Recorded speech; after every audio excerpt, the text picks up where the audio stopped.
বান্দা বলবে না মাওলা, তোমার জাত জালালের কসম কিচ্ছু চাই না আমি, ওইটার ভিতরে একটু বসার জায়গা হইলি, এই জান্নাতের ভিতরে একটু বসার জায়গা হলেই হয়।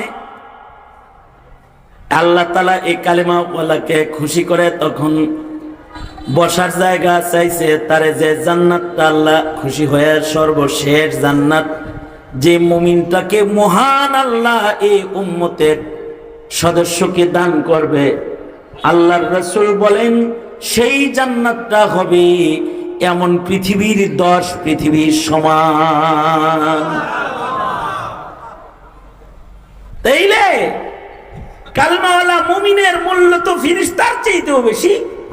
এ কারণে কালেমাওয়ালা মুমিনের মূল্য কালেমাওয়ালা জিনের চাইতেও বেশি।